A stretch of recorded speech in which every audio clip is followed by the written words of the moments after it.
क्रांतिदर्शी युग ऋषि वेद मूर्ति तपोनिष्ठ पंडित श्री राम शर्मा आचार्य एवं परम वंदनीय माता भगवती देवी शर्मा द्वारा भाष्यकृत 108 प्रमुख उपनिषदों के ज्ञान खंड के अंतर्गत आज छांदोग्योपनिषद के पंचम अध्याय के 10, 11 और 12 खंड का स्वाध्याय करेंगे।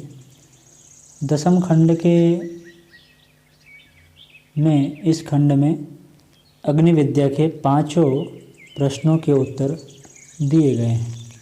10वें खंड के प्रथम मंत्र में उपनिषद के ऋषि लिखते हैं, जो इस पंचाग्नि विद्या को जानकर वन में रहते हुए श्रद्धा एवं तप पूर्वक उपासना करते हैं, वे सभी प्रयाण के उपरांत अर्ची अर्थात तेज या किरण के अभिमानी देवताओं को प्राप्त करते हैं। अर्ची से दिवसाभिमानी देवताओं को, दिन से शुक्ल पक्षाभिमानी देवताओं को और शुक्ल पक्ष से उत्तरायण जिनमें सूर्य उत्तर मार्ग में गमन करता है, ये 6 मासों को प्राप्त करते हैं। दूसरे मंत्र में उपनिषद के ऋषि लिखते हैं, उन उत्तरायण के 6 मासों के माध्यम से संवत्सर को प्राप्त करते हैं।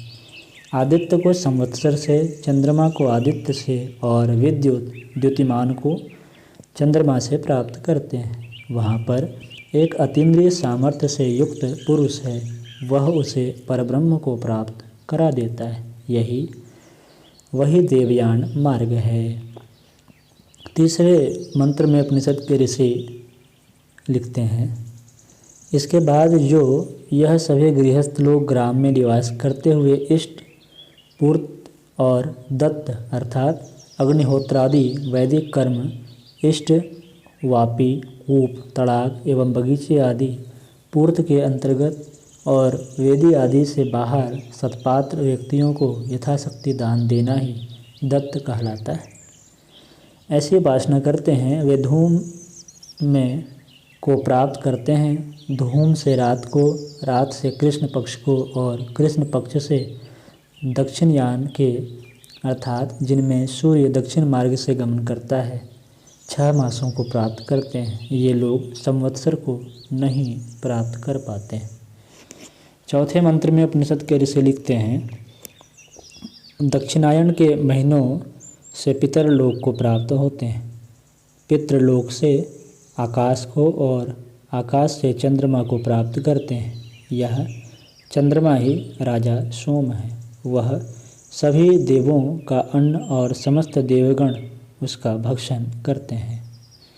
5वें मंत्र में उपनिषद के ऋषि लिखते हैं, वहाँ जब तक कर्मों का क्षय होता है तब तक उस चंद्रमंडल में निवास करने के बाद इस आगे कहे गए मार्ग से ही पुनः वापस लौट आते हैं। वे पहले आकाश को प्राप्त होते हैं, आकाश से वायु को प्राप्त करने के उपरांत वायुभूत होकर वे धूम होते हैं और धूम होकर ही अभ्र अर्थात मेघ रूप हो जाते हैं। 6वें मंत्र में उपनिषद के ऋषि लिखते हैं, वह अभ्र रूप होकर मेघ होता है, मेघ होकर वृष्टि करता है, तब वे सभी प्राणी इस लोक में धान, यव अर्थात जौ, औषधि, वनस्पति, उड़द और तिल आदि होकर प्रादुर्भूत होते हैं। इस भांति यह निष्क्रमण निश्चित ही अत्यंत कष्टप्रद है। उस अन्न को जो भक्षण करता है और जो उससे उत्पन्न वीर्य का सेवन करता है, वह जीव तद्रूप ही हो जाता है। 7वें मंत्र में उपनिषद के ऋषि लिखते हैं, उन सभी जीवों में जो श्रेष्ठ सुंदर आचरण करने वाले होते हैं, वे शीघ्र ही उत्कृष्ट योनि को प्राप्त होते हैं। वे सभी जीव ब्राह्मण, क्षत्रिय अथवा वैश्य आदि श्रेष्ठ योनियों को प्राप्त करते हैं। जो अशुभ अपवित्र आचरण वाले होते हैं, वे तत्क्षण ही अशुभ योनि को प्राप्त होते हैं। ऐसे जीव कुत्ते की योनि या शुकर योनि अथवा चांडाल अर्थात क्रूर कर्मी योनि को प्राप्त करते हैं।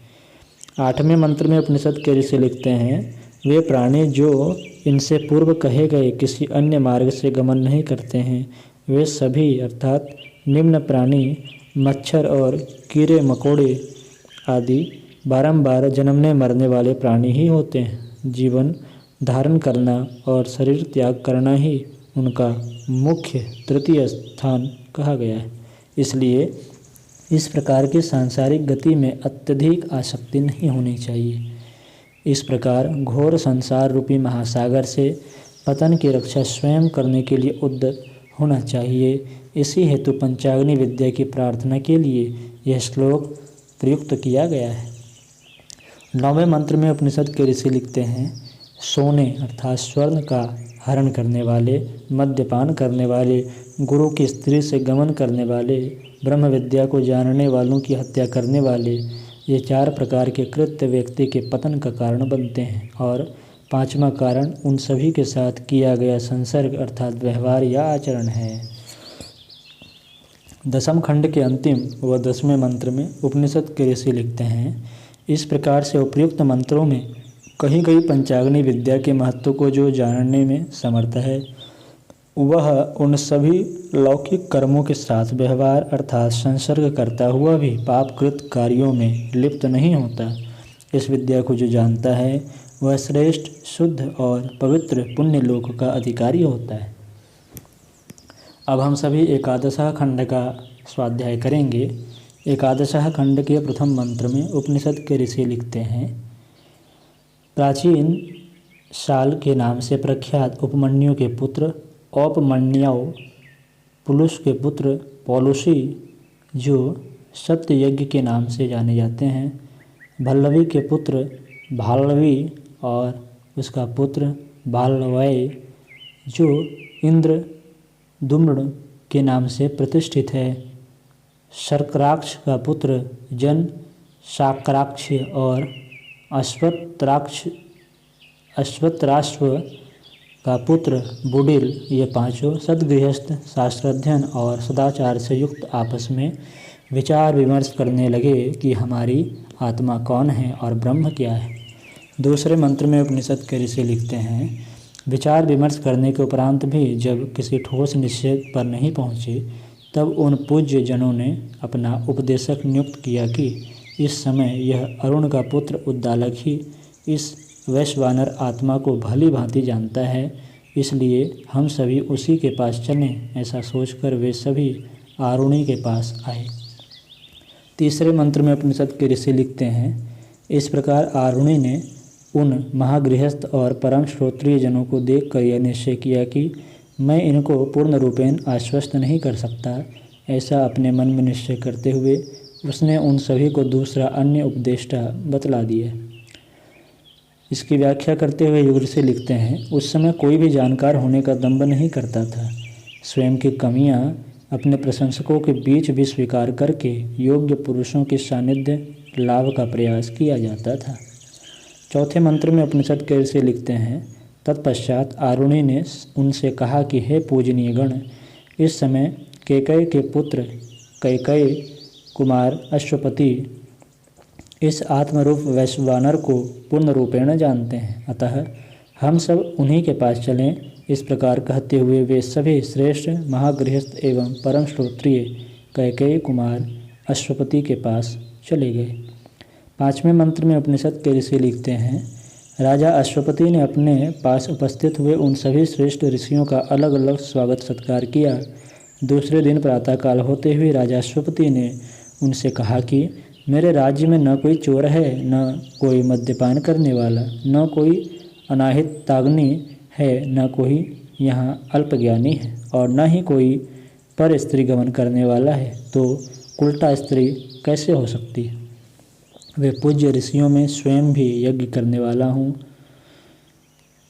अतः आपसे प्रार्थना है कि हमारे यज्ञानुष्ठान तक यहीं निवास करने की कृपा करें।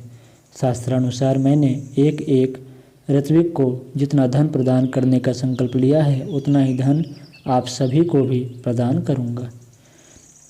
6वें मंत्र में उपनिषद के ऋषि लिखते हैं, वे समस्त ऋषिगण राजा अश्वपति से बोले कि जिस कार्य विशेष से कोई व्यक्ति नहीं प्रस्थान करता है, तो वहाँ उसे अपने उसी उद्देश्य को पूर्ण करना चाहिए। अतः इस समय तो आप कृपा करके वैश्वानर आत्मा के संबंध में ही बताएं। एकादश खंड के अंतिम व 7वें मंत्र में उपनिषद के ऋषि लिखते हैं, तब उन ऋषियों से राजा अश्वपति ने कहा कि अच्छा, मैं कल प्रातःकाल आप सभी को इसके संदर्भ में बतलाऊंगा। दूसरे दिन पूर्वाह्न काल में वे सभी ऋषि हाथ में समिधाएं ग्रहण किए हुए पहुँचे। उन सभी का बिना उपनयन किए ही सुपात्र समझकर राजा ने उन्हें वैश्वानर विज्ञान से युक्त उस विद्या को बताया। अब हम सभी द्वादश खंड का स्वाध्याय करेंगे। द्वादश खंड के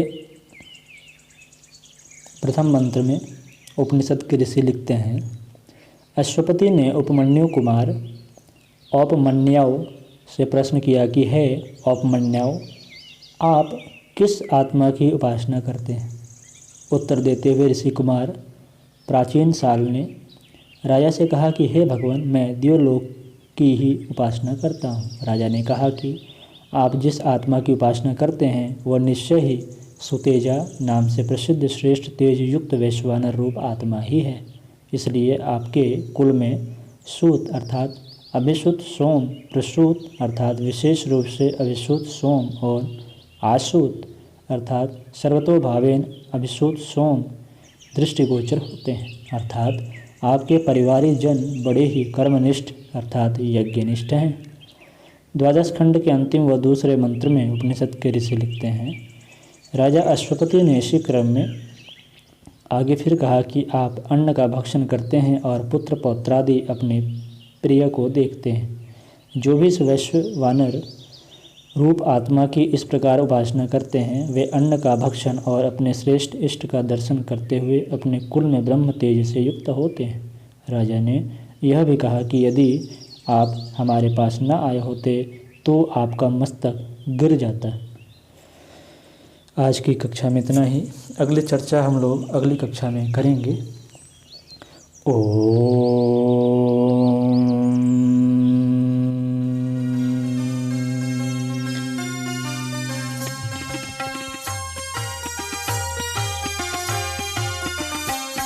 चलो गुरुदेव के सपने सजाने की शपथ ले ली।